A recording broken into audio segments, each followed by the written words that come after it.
Now this is a companion video to the last one that was in the playlist, where we open 3 boxes being shipped in from 3 different auctions.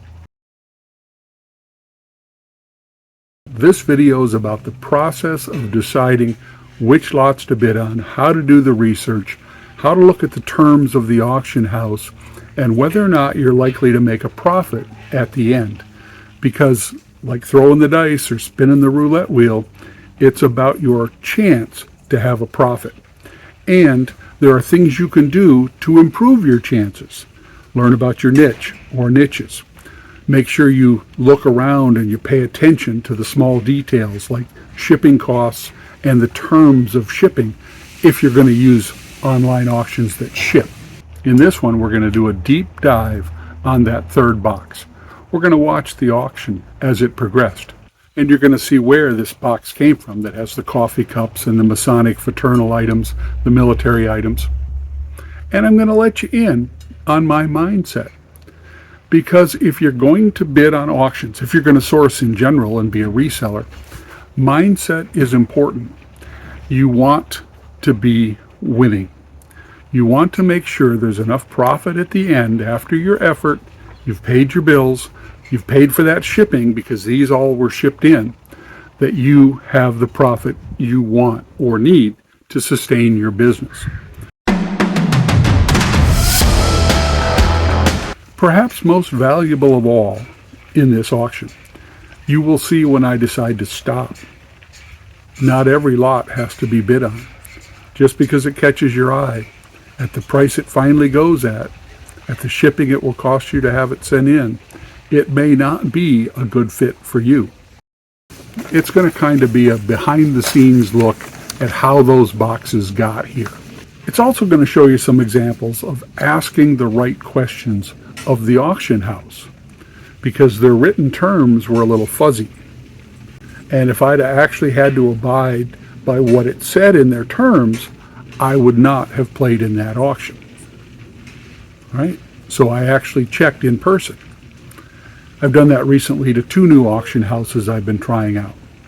One of them even called me the second time I used them, because I'm beginning to develop a long-term relationship with these guys. If they'll ship in a manner that is reasonable, I will bid on their auctions, and I want to be upfront with them about that. If I don't like the terms of service, I don't like the fees you say you're going to charge, I'll move on.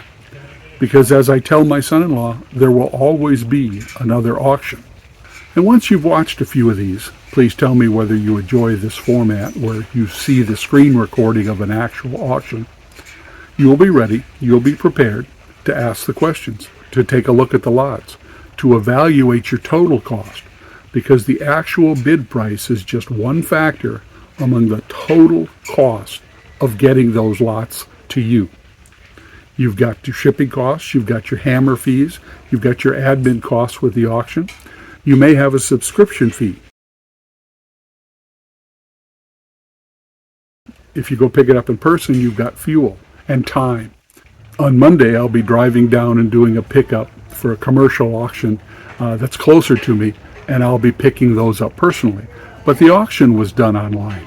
One of the biggest consumers of time are watching these auctions close. Now normally I can take a look and say, well, I don't need to make a decision for 10 minutes or 15 minutes, and I can work at my laptop doing something else while that dead time is there. But you'll see me. I go out and check other things. I may send some emails. I may clear my inbox. I may look at another auction. I may actually start tagging lots in an entirely different auction on a same platform or a different platform, because I can have multiple tabs open on my MacBook. And I can be checking out other auctions while waiting for that next lot that I've put that heart on or I put that circle on. I can do something else while waiting for those to close. I'm Brian. Let's take a look at this. Auction company I haven't used before, Oscar and Company. They're out of Kirkland, which is over in the greater Seattle area. And they've got about, 6 lots that are small enough to ship that I might want, especially this one down here with the Masonic and Knights of Columbus items. But we'll see how this goes. This is a pilot mug, but it's not an aircraft pilot. It's a shipboard pilot, one you take aboard as you're coming into a harbor that you're not familiar with. Here's some vintage airline cups. Now, interestingly enough, it says they'll do shipping. But like many of these auctions, it's not real clear. In one place it says they'll use the least expensive shipping method and they'll work to get it to us. In another place it cautions and says shipping is expensive. Well, it can be. When you go to actually register, you got two choices. One says shipping and alternate pickup, and then goes on to say that if you don't pick up your items in person, you'll forfeit them. And then there's a different section that says they'll use USPS packaging.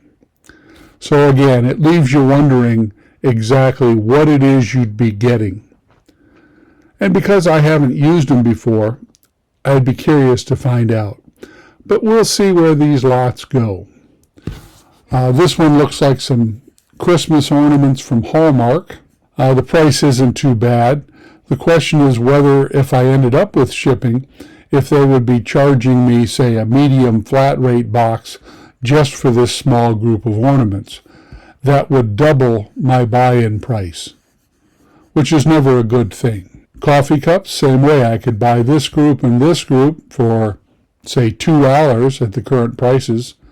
$2 if I got the next bid on this one, $1 if I bid on this and it was the only bid. Even this figurine at $3 is a very nice, attractive lot. But if you had to pay an oversized shipping charge because it's, 11 inches tall or something, or 12 inches tall, would you just lose all your profit? So when I'm looking at auctions that have lots that I'd consider shipping, I like to talk to them ahead of time generally and say, well, I'm thinking about these 3 or 4 or 5 lots, which would exceed the size of a box. So would you ship them Ground Advantage or UPS, FedEx? Because anything in a USPS priority, it becomes a bit expensive. But this is one way to test out the theory. Let's see if I could get this for 12. I doubt it, but we'll find out. See, outbid. So I'm going to remove this one after my test. Now I've got 28 minutes before the next lot closes. So maybe I'll send the guy a quick note. If I come into one of these and I say, ask a question, so I send him a note that basically says, you mentioned you use economical shipping, but during registration it only mentions USPS priority. If I were to bid on and win a few lots of smalls, but they exceeded the size of a USPS medium priority flat rate, would you ship it out USPS Ground Advantage? And we'll submit that. So basically I've sent him a question that says, if I bought a few lots and the accumulated size exceeded a medium flat rate, would you ship it Ground Advantage? Let's see whether I get an answer at all, or whether I get an answer within the next 20 minutes so that it was actually useful to me, or whether, as sometimes happens, you learn after the fact. And this is one of the reasons I say sometimes you pay for your education as a reseller, but you go in knowing you might be overcharged for the shipping, so you try out a new auction house with just a couple of very, very cheap lots. And we'll see if I get an answer in the next 25 minutes. And even if I don't, if I leave out, say, the figurine, and I were to go for these cups, this watch, these cups, decks of cards, and this group here, they'd all fit in a small box. But then I'd have my answer for the next time this auction company out of Kirkland ran a sale. All right, I'm going to pause this here and let 20 minutes go by, and we'll check back and see. The next auction on the list doesn't go off for a few days, so you can see it's a different auction company. And with this company, I've already know her shipping terms because I've used her a few times, And I have, what have I got? I've got a few boxes over there that I haven't even opened for a mail call from this auction house. I need to do those pretty quick because they're cluttering up my office right now. He got back to me within minutes and said they don't use USPS. And I will start bidding now. And we'll send back a thank you. All right, and back to the auction. 9 minutes. Well, it looks like we got a little time to spend now. And I've got 6 lots I'm interested in. I often use the time in between lots because the larger auctions, some of them take hours to close. And while I'm waiting, I like to not get too far away. Don't want to get distracted and miss a lot I'm interested in. I like to use the time productively. In fact, I've still got 3 minutes before that next lot closes. What I can do is check on another auction in my area. They run this one on their own software, so it's not part of a bigger platform, but they should be having one coming up soon.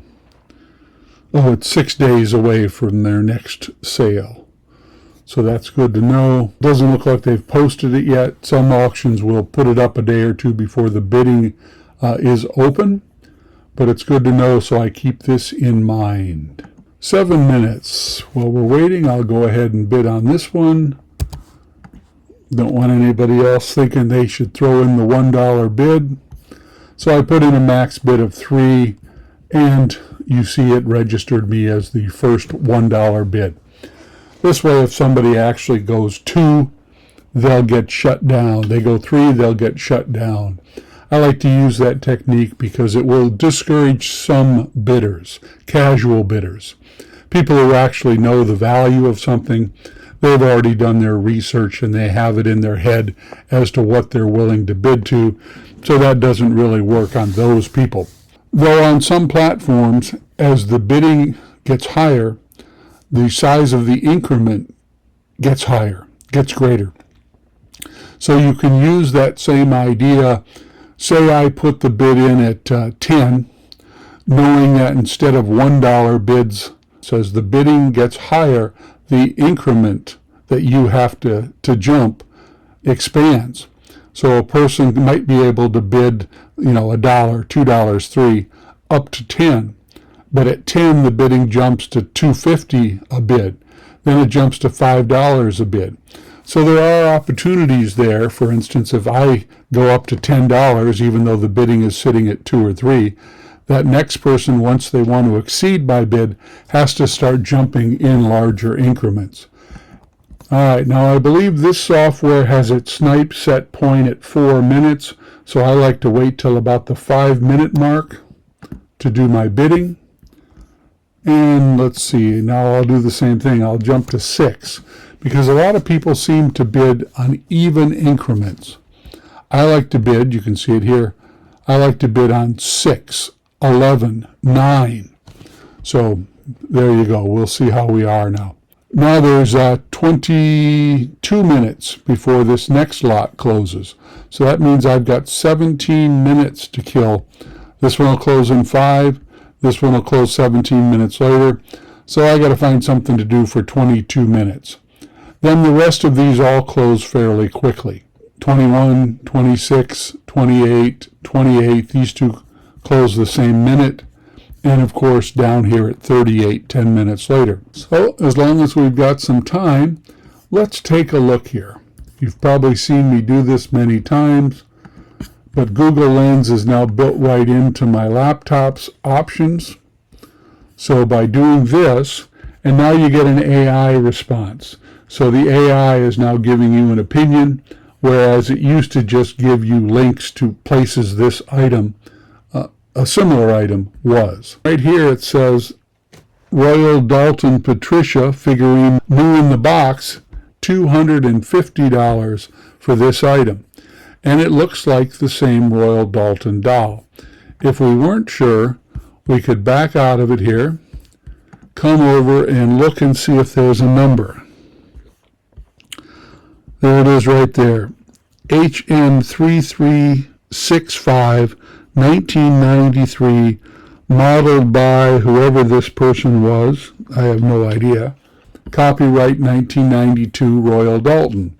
It looks authentic. So we'll come back over here. We'll bring up that photo. We'll go back and take a look at our search some more. And now let's see what they're going for without a box, because I'll check, but I don't believe there's a box available with this doll. 1993 Patricia, there's the number, limited edition. This guy's trying to get 57 plus $9 in ground advantage shipping. Let's see if he says how tall this is. Anything in the specifics about height?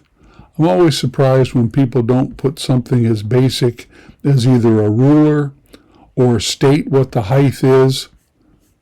Yeah, it's always surprising because you can't tell whether you're getting a 4-inch figure or a 14-inch figure.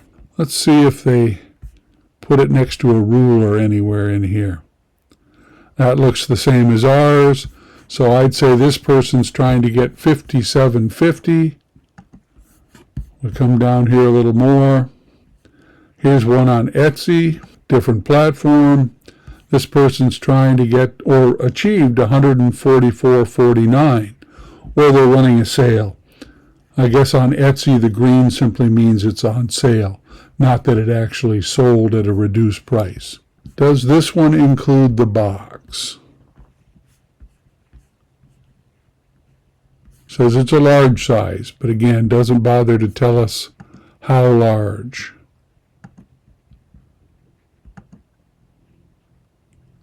And as with all these figures, you really want to watch the areas of the hands and any flowers, feet, things that protrude away from the body of the figure. Because if they've been glued or they have some other type of damage, they're not going to pull that kind of money in. Here's an eBay listing. Let's have a look. This person is the one we checked at 57. Where's the expensive one I saw? Nope, that's Europe. That's not going to do us any good.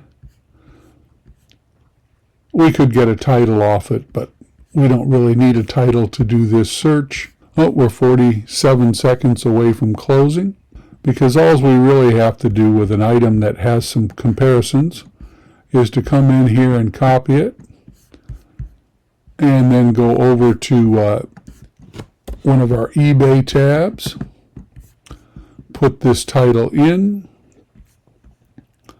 and here you can see somebody put it up at auction, which is not the way to sell these, by the way. $14.50. It only brought 2 bids. They're trying to get $20 in shipping. Here's another one for 18, also going up at auction, that sold. 40. Now we're getting a little bit better. They provided the number and the name. Here's one from Canada. So it looks like there actually are a few solds, and that's always good if you're thinking about tying up some money. Somebody's trying to get 65, 57, 64, 49. I'd be happy with any of those if I could pick this up for just a few dollars. But again, it doesn't have the box, so it will consume a little extra time in the shipping process. All right. Don't know whether we got the cup because we didn't watch it close, but chances are we did. Let's go over here to lots 1, which is a new setting here. But I've noticed that sometimes it takes a while to show you your lots, and it's not there yet, so it doesn't show me. 6 minutes, good timing. And I'm still winning this one. So let me throw a number 6 out. Oh, this one jumped up while we were away. Went up over $13. I could not find a comp for this one. Let me try it again. I did a search by both the name and by the image, and I did not find, well, for one thing, they dropped an E off of Lux. So it's actually spelt Lux. Let's try this out. There are some sports watches, there are some Zurichs, but without a little better comp, we're going somewhat blind on this one. Let's try a typewritten search using the correct spelling. We'll take all of this, check on our Royal Dalton along the way. We got 4 minutes. Oh, see, somebody's playing with our bid. Now, instead of just going up $1,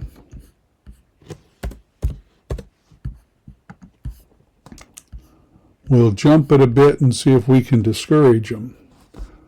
But in the meantime, let's search for this watch. And as I said, the auction company, we don't need this excellent, never worn. We don't need all of that, but let's spell it correctly. Because auction staffers are just like anybody else, they can do typos. Now again, I'm not finding our exact watch, but here, $99 for a never worn Swiss Army. I'm not really finding a good comp. So we'd be playing somewhat blind.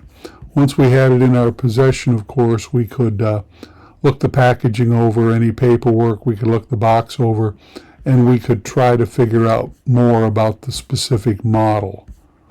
Let's have a look at solds. Similar, comes in a box anyway, has the pillow. Swiss Army, $91. I'd love to find out that watch is worth that. $49 plus 10 shipping. At least it's not packaged this way. That's a pretty cheap way to package. Of course, that may have actually had a box originally. All right, see, here's one all the way down to $16.50 with $12 shipping. So it really is kind of a crapshoot.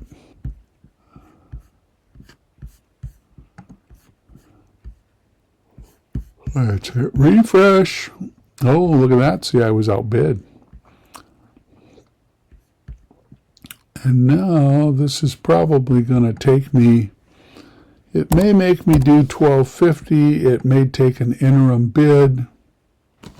Yeah, the different platforms all have their own software parameters for bid increments, for minimum amounts, for what it'll accept.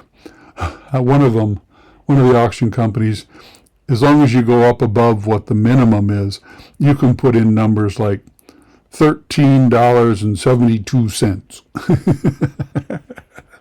So you'll see people and they'll do like $20.01 because the next guy has to jump up to like $25.01. Learning your software is always a good thing. 6 minutes to go. Bids at $13. Plus, remember, I think this site has an 18% commission hammer on top of your hammer price, a buyer's premium, they call it. So let's go to 16. Like I say, I don't like 10, 15, 20. See, so that pushed somebody right up. And we still don't know whether that's his max bid. But I'm going to go ahead and duck out of that game. Because if it was stored for very long, it would have a dead battery. And I don't like opening new watches to change batteries. They get scratched up. It's too easy to damage them. And if you have to say untested or needs a battery, and there was competing watches, then of course you'd be at the bottom end of the description market. Look at this. See? So we're going to get out of the Royal Dalton game. But let's do a little more bidding here.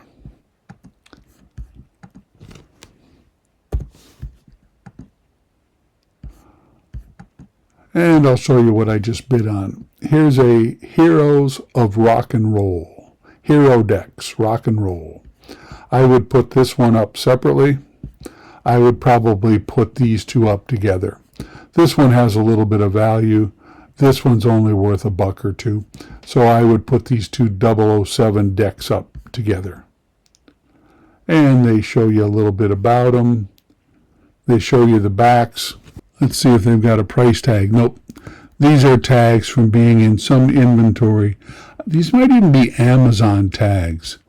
Since I'm not an Amazon seller, I don't know if this is the current Amazon tag, but you'll see this one says new, this one says new, and this one, does it say new? Let's have a look here. Well, even if it was called new, you can see it's worn. But this one has the seal, and I like getting sealed card decks that are a bit unique. So these two I will sell together if I win the bid. This one I will sell by itself. And if we were to look at these, let's find my Google button here.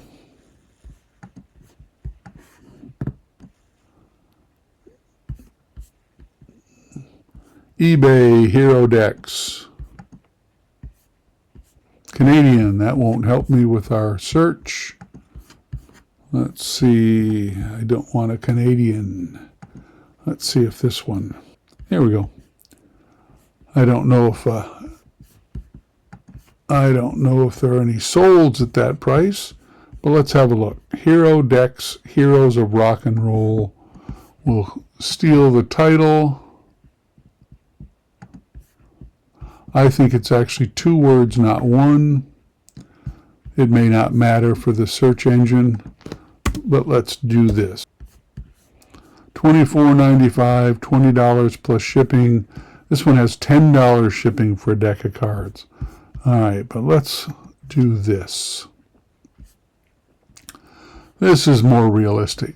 $11.19 plus shipping, $17.99 plus shipping, and they're both being called pre-owned here. So these $18.57 free delivery for a new deck, and that's why you've got, if you were a buyer, which would you do? $18 free shipping, sealed deck, $17 plus 4 for a pre-owned deck. But that's the deck that would make buying that lot worthwhile. We'll check on our bid here. See, it's jumped up. So now let's see. If nothing else, I figure we're going to cost somebody some more money. And if we look at this second deck,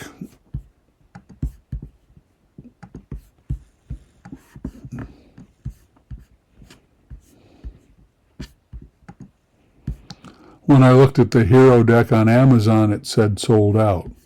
Now this deck is listed at $16.99, and it says MISP, so it makes me wonder if there's a misprint or a misspelling.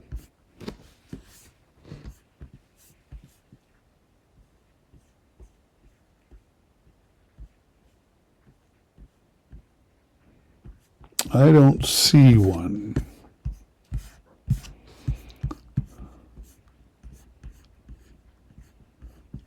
Import fees will need to be paid. That's an interesting thing that's beginning to appear. I was watching a YouTube video yesterday or day before. Located in the U.S. And the gist of that YouTube video was about how, with the recent changes in Congress in Washington, D.C., with the recent changes, U.S. buyers are going to start to be able to compete on a more level playing field against all those years of the Chinese and other countries being able to ship items cheaply into the U.S. to compete with us. All right, let's look at solds real quick. $10 free shipping. So you'd be $5, $6 into shipping this. At that price, this item would hardly be worth selling. If I were to get this at a price in which this deck would sell well, I would put these two together, because then they're getting $10 for this deck. By putting in a second deck, even if I only got the same $10, in theory mine should sell quicker because I'm offering more for the same price. Now you can see you start out to get up to the point where by the time you add the 18% buyer's premium to the auction hammer price, And then if you're going to sell it on a platform like eBay, where you've got to pay eBay fees, yeah, it gets to the point where the margin's just too thin to add it to my backlog. Now, if I had something else already in stock, like another deck of cards or a poster or a video game, Blu-rays that would also make these a better package, I might still do it. But today, since I'm trying out a new auction house and I have not a clue what they're actually going to hit me for shipping and handling, I think I'll play it safe. All right, 9 minutes. This is the lot I really wanted. And as sometimes happens when you don't control the order of sale, you have to decide leading up to the lots you really want if you're going to commit to buying some filler lots, because so far that's what I was bidding on. In a perfect auction, I'd get to bid on this one first, and if I got outbid, I could then turn around and say, no thanks, I don't want anything else. But rarely does it work out that way. Let's take a look here. As long as we're doing this, they've got this listed, I think, as a Masonic lot. Collection of Masonic Lodge paraphernalia.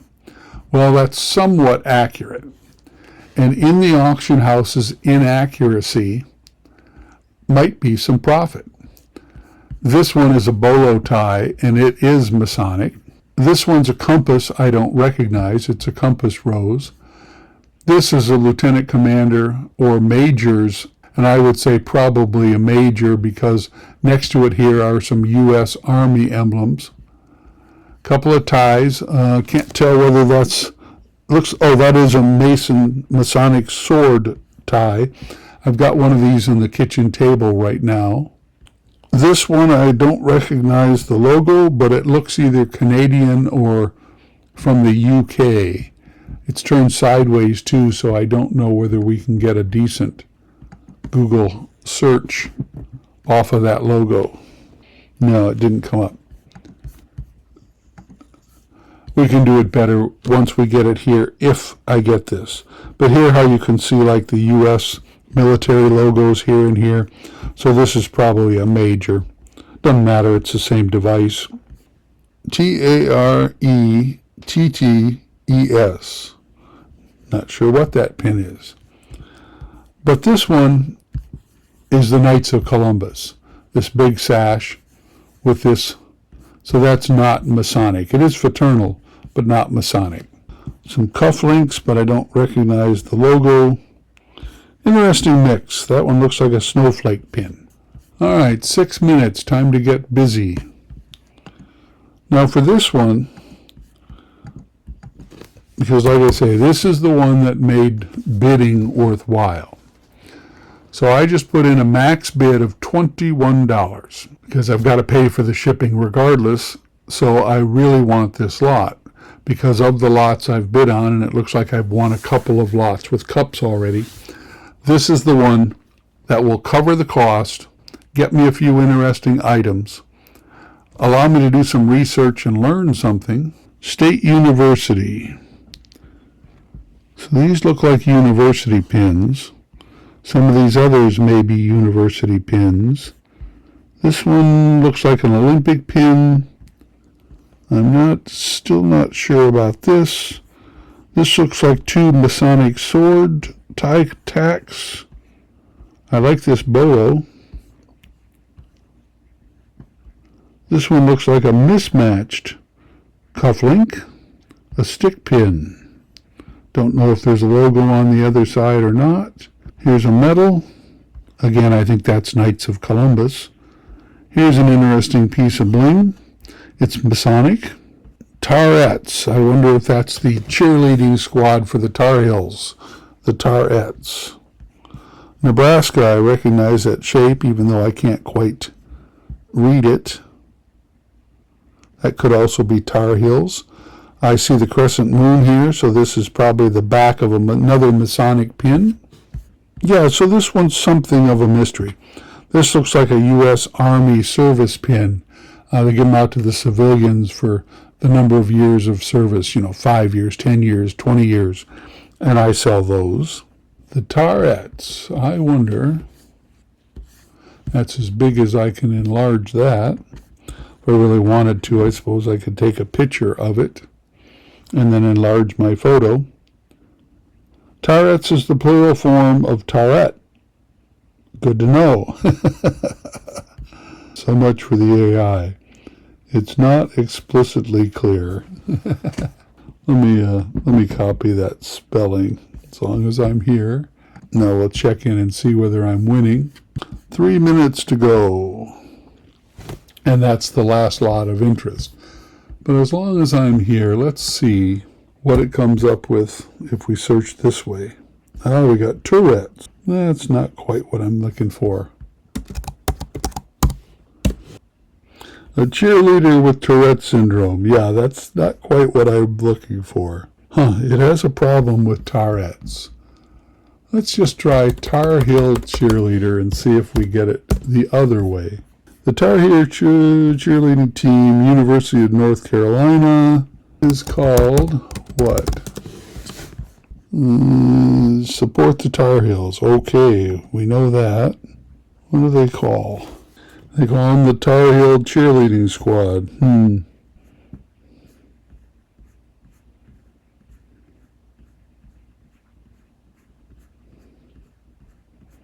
Well, there we go. Let's go back and watch this lot close. So yeah, that's one of the reasons I like lots like that. I enjoy getting them and researching them, because if you put a little time into researching something like that pin, you tend to remember it. Then if it has value, once you've done your research and you see something similar in the future, it'll jog your mind. But I can almost guarantee you that if I get this lot and I have that pin, I will have the only one available on eBay. Which brings up a secondary point. I don't actually have to know what it is to sell it. I'll describe it as a, whatever it is when it comes in, an enamel brooch, the word Tarettes, the size, any markings off the back, photograph it from different directions, and show the back, show the mounting. The mounting itself may give me a clue to its age, and it looks like I'm in the Tarette business. But I can guarantee you, with pretty strong confidence, that I will have the only Tarette lot available. Which on the one hand means that to a point I can set my own price. To another, and I've done this before, I've actually set, right in the listing, that I don't know what organization it's from, but if the viewers do, to let me know, and then I can update the listing. And sometimes that works. You go out and you say, well, I have a thing, and describe the thing, and give the size of the thing and the photos. And somebody will chime in and say, this is a 1957 widget. And you can take the information that that person provides, and you can then refine your search. I don't use the information exactly as it comes in, because you don't know if they know what they're talking about. Just because somebody tells you what you've got, it's like the AI. Just because something tells you it's a thing, they're wrong on occasion. But if you take the information they provide and you do your own research to support it, you may get led to a site that does show what that is, what its value is, what its marketability is. And at that point, I'll say, another eBay user says this. And that way I'm putting it on that third person. I'm not making any claim myself. I'm just saying it could be. Anyway, that's the auction. We'll see. It'll take a little while for the rest of it to close, and then I'll get the receipt in my inbox. Right here, it'll show up under invoices. Let's see, looking at my invoices, this is the one from last night. This is the one I picked up today. This one is also up in Renton. These two are both sitting on a shelf in Renton. When it gets a little bit larger, I will go up and pick those up. This is Brian. I'm at the lake. We just watched half a dozen lots from an auction close. If you find this type of thing interesting, let me know. I'm doing this anyway, and it's easy enough, as you see, to screen record it and share it. All I have to do is hit an extra couple of buttons now that I've learned how to do this, and it's a lot more stable than me holding my phone like I used to.